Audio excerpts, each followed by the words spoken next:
El Evangelio cambia. El Evangelio Cambia cambia. realidades. Cambia El circunstancias. Evangelio cambia. Cambia las vidas. Para bien. Y para siempre. Para siempre. El Evangelio cambia la tristeza. y la convierte en gozo. Cambia las familias. comunidades. Está cambiando nuestra El nación. Evangelio Y está cambia. cambiando nuestra nación. La mayor experiencia del cambio para nuestra Venezuela. El cambio para nuestra Venezuela. El Evangelio cambia.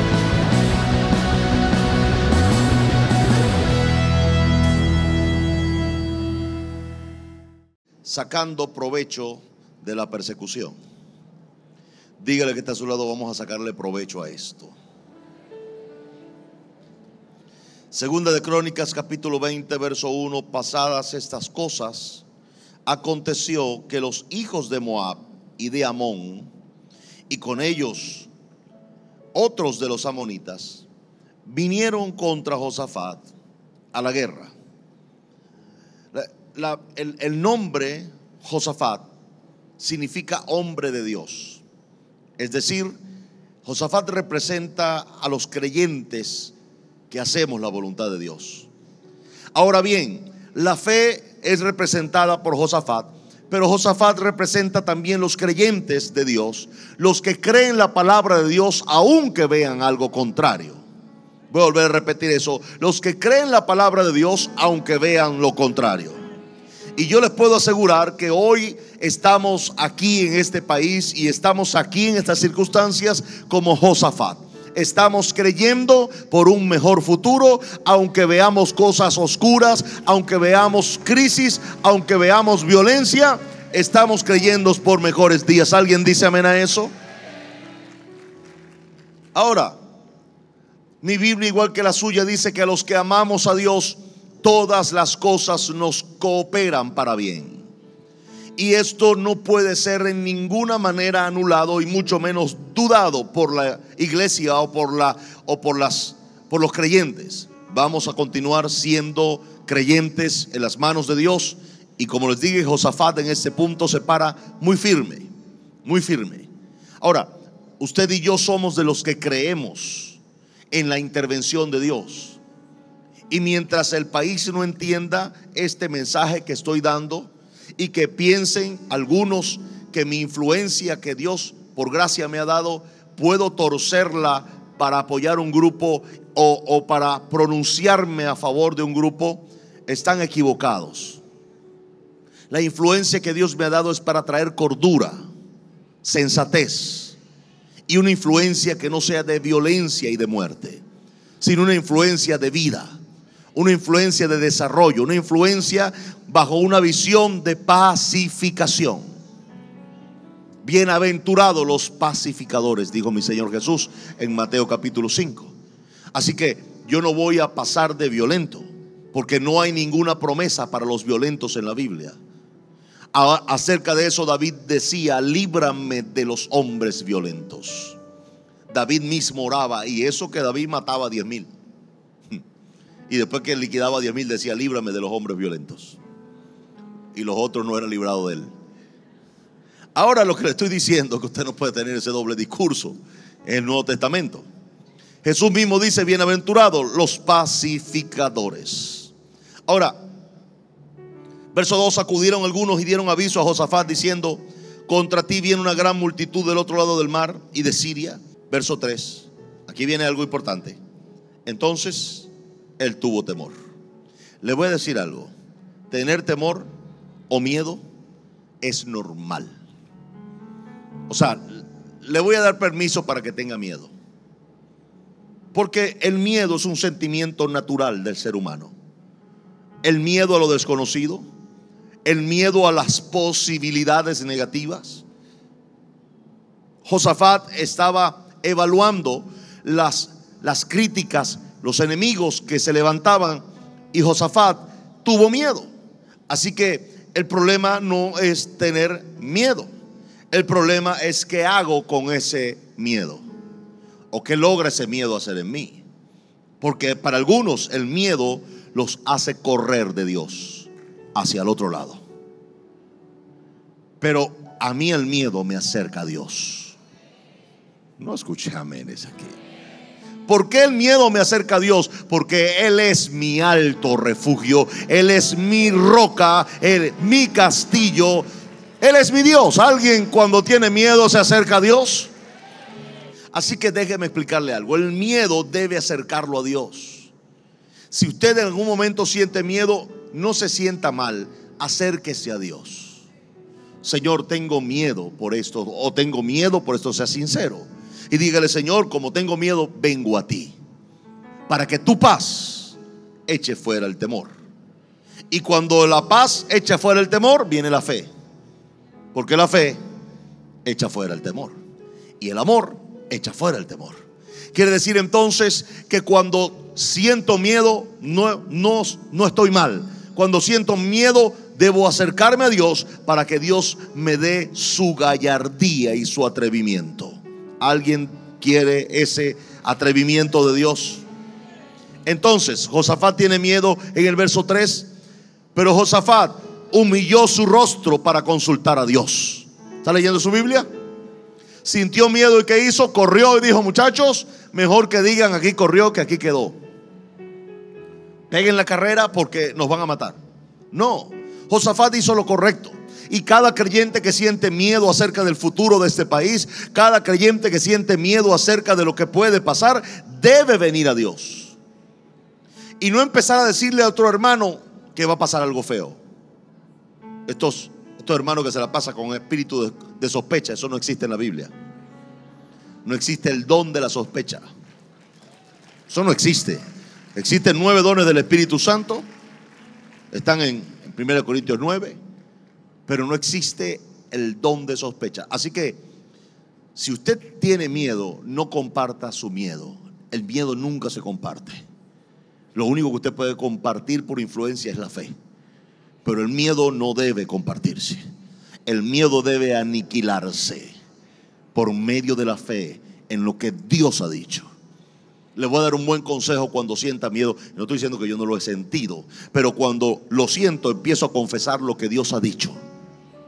Porque la palabra de Dios permanece para siempre. Y séquese la hierba, marchítese la flor, pero la palabra de Dios permanece para siempre. Así que yo voy a anclarme en la palabra de Dios y voy a hablarme a mí mismo, decirme: Dios dijo. Así que el miedo lo puedo sentir, pero debo sacarlo de mi corazón. ¿Por qué? Dios no obra en temor. No, yo lo que acabo de decir. Dios no obra en temor, Dios obra en seguridad. Dios obra en gallardía, Dios obra en atrevimiento, Dios obra en la valentía y el coraje de la fe. Así que es importante que entendamos que el miedo no puede quedarse en mi corazón. Diga conmigo: no más miedo. Se desarrolla una fe cuando usted empieza a citar la palabra de Dios, cuando usted empieza a recordarse a sí mismo que Dios ha dicho acerca de este país poderosas promesas y que Dios va a cumplir sus promesas en este país. Y le vuelvo a repetir: aunque se vea hoy mal, mañana va a salir bien. Amén. Alguien grite amén. Ahora le voy a decir otra cosa. El miedo me hace saber otra cosa más. Me hace saber que soy vulnerable, que usted no es super fe, que usted no es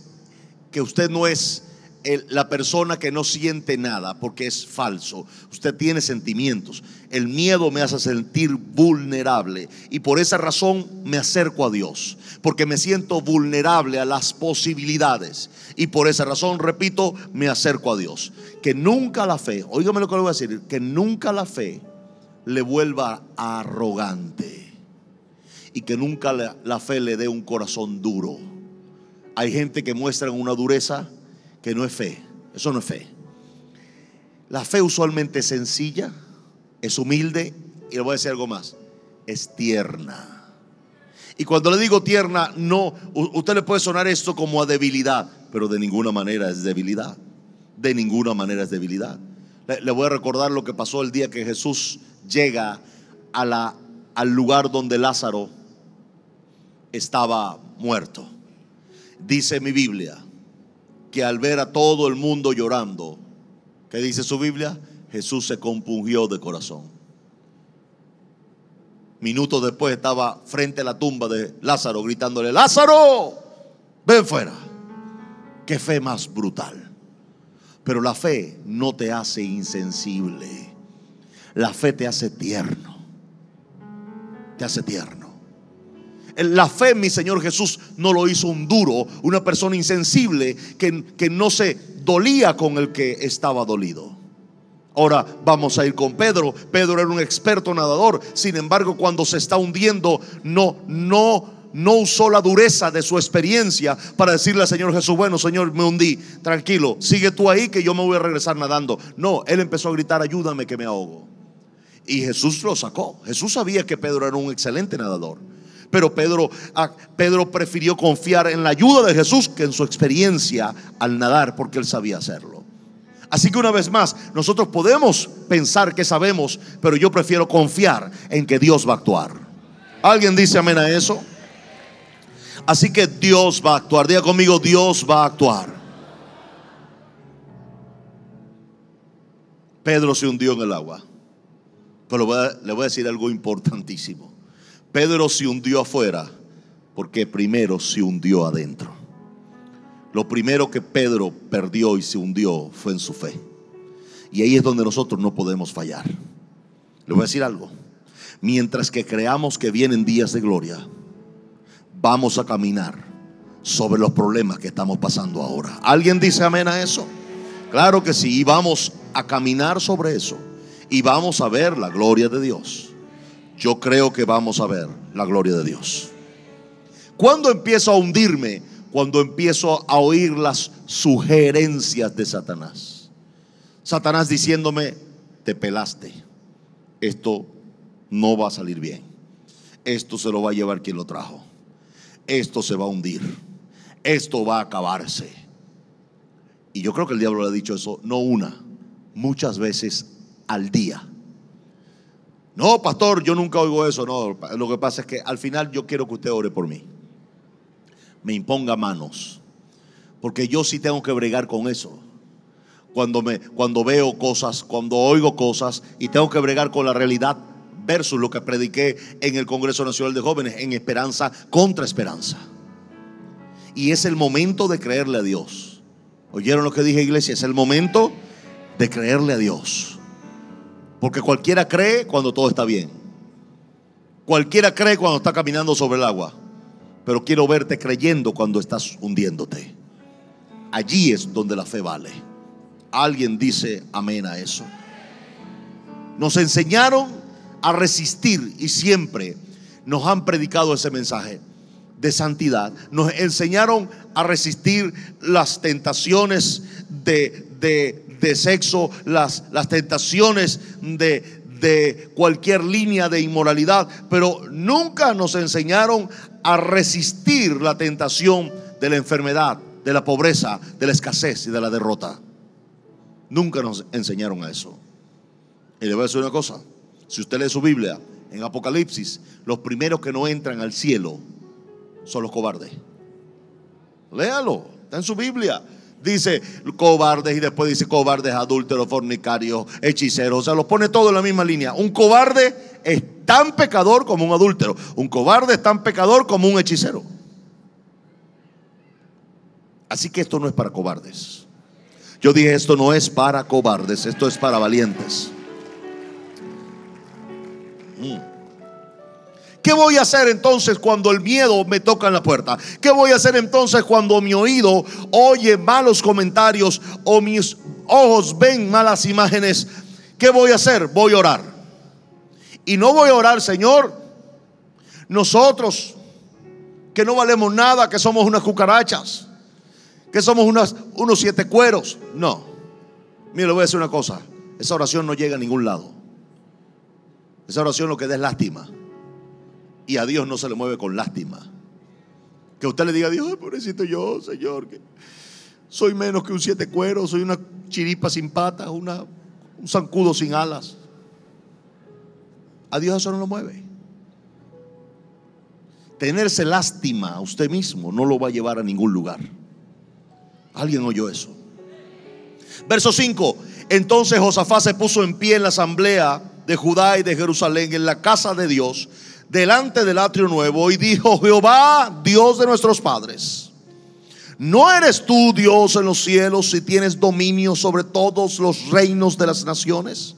¿No está en tu mano tal fuerza y poder que no hay quien te resista?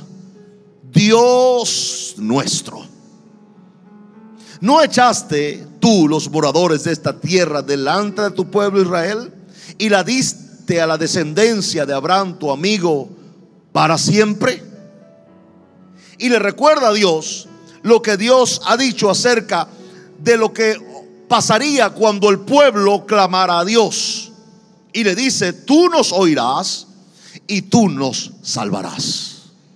En otras palabras, nunca Josafat, aunque tiene miedo, jamás duda de la grandeza de Dios, y mucho menos de que Dios va a intervenir en el problema. Yo dije: Dios va a intervenir en el problema. ¿Qué es lo que quiere el diablo? El diablo quiere que cedamos al miedo. Mire, le voy a decir una cosa. Un antónimo de la fe es el miedo. Porque el miedo es consecuencia muchas veces de la incredulidad. Pero cuando la fe se levanta, el miedo se va. Yo dije: cuando la fe se levanta, el miedo se va. ¿Qué quiere el diablo? Óiganme, iglesia, y óigame, país. El diablo quiere que nos vayamos.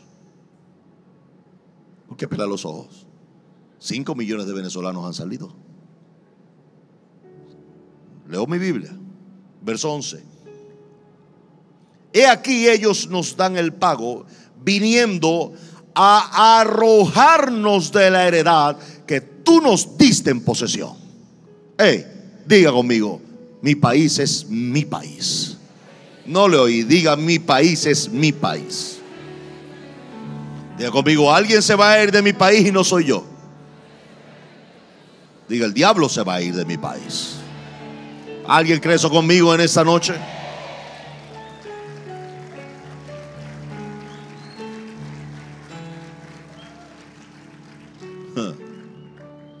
Está muy equivocado Satanás y cree que nos vamos a ir.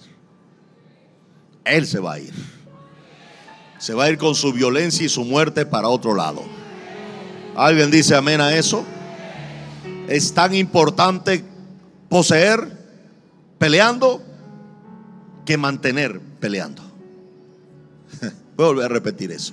Es tan importante poseer peleando, o pelear para poseer, que pelear para mantener lo que poseí. Hace unos 200 y algo de años, este país fue independiente. Es decir, este país logró tener un futuro con Dios, sin ningún tipo de actor más que Dios y sus líderes. Eso no lo vamos a perder nunca. ¿Y sabe qué Satanás le teme? El diablo le teme muchísimo a que se cumpla lo que Dios ha dicho en este país. Porque si todo lo que Dios ha dicho se cumple, este país va a ser la mayor influencia de Latinoamérica. Con el evangelio, ya no será con el petróleo, con el evangelio. ¿Alguien dice gloria a Dios por eso?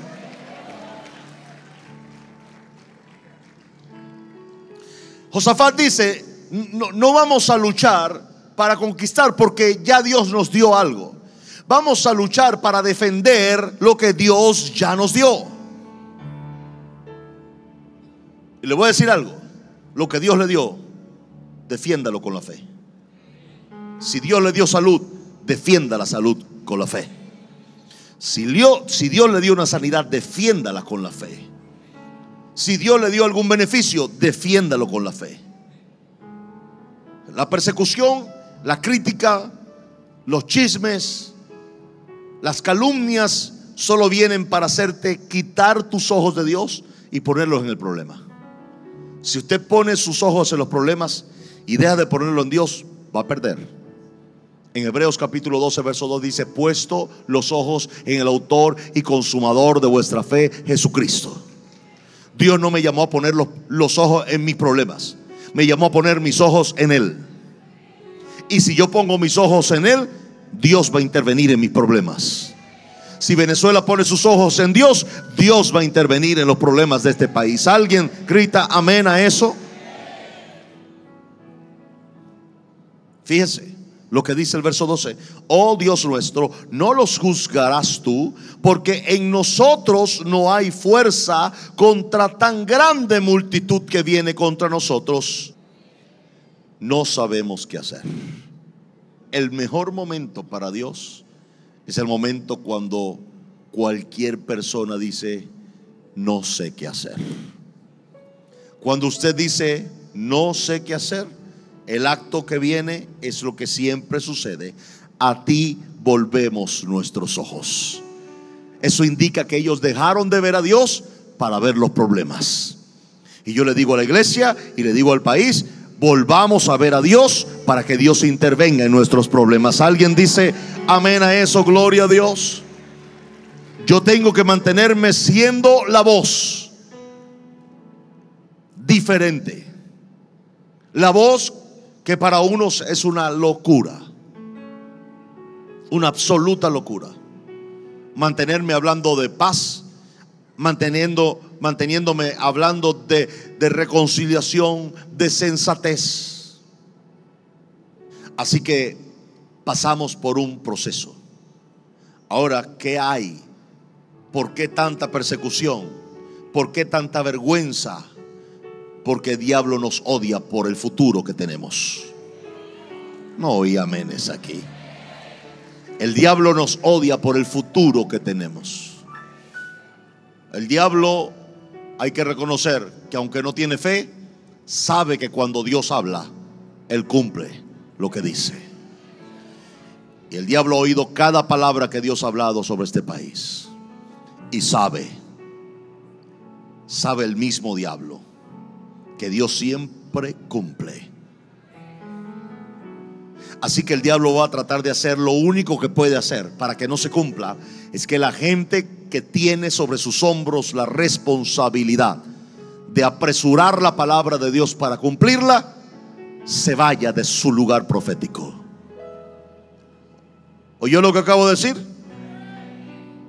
Por eso la gran preocupación de Josafat era: Señor, estas personas han venido a arrojarnos de la tierra donde tú nos pusiste. Josafat sabía que irse del lugar donde Dios lo había puesto equivalía a dejar ir su destino y propósito. Así que no lo vamos a hacer. Yo dije: no lo vamos a hacer. ¿Qué es lo que entonces quiere Satanás? Hacernos correr y huir del destino profético que Dios tiene para nosotros.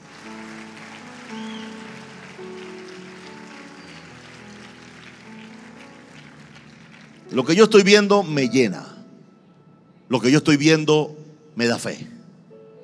Lo que yo estoy viendo me hace saber que vienen días de gloria. Que aunque hoy se vea mal, mañana saldrá bien. Y con esta actitud vamos a lograr lo que logró este hombre. De repente Dios le habló y dijo: oíd Judá. Podría yo decir: oíd Venezuela y todos sus moradores. Dios dice: no temáis, ni os amedrentéis de esta multitud de problemas tan grande. Óigame, porque no es vuestra la guerra. Esta batalla no es nuestra. Esta batalla la va a tomar Dios en sus manos y la vamos a ganar con Dios. ¿Alguien dice amén a eso? Vamos a sacar a este país adelante. Vamos a influenciar con la fe de Dios. Vamos a seguir repartiendo sopas. Puede saber esto: cuando Dios se mueve, Dios no se mueve cuando a usted le da la gana. Dios no se mueve cuando a mí me da la gana, porque aquí la real y soberana gana la tiene el rey. Así que Dios se va a mover cuando Él quiera hacerlo. pero a Dios lo mueve la fe. Si Él sigue viendo, iglesia, nuestra acción y nuestra actitud firme de seguir predicando a Jesús, de seguir influenciando a esta sociedad con fe y de tener una visión inamovible de que este país va a conocer y va a amar a Jesús, prepárese, porque vienen días de gloria para este país. ¿Alguien dice amén a eso? El Evangelio cambia. El Evangelio Cambia realidades. Cambia circunstancias. El Evangelio cambia. cambia las vidas Para bien. y para siempre. Para siempre. El Evangelio cambia la tristeza y la convierte en gozo. Cambia las familias. comunidades. Está cambiando nuestra El nación. Evangelio Está cambia. cambiando nuestra nación. La mayor experiencia del cambio para nuestra Venezuela. El cambio para nuestra Venezuela. El Evangelio cambia.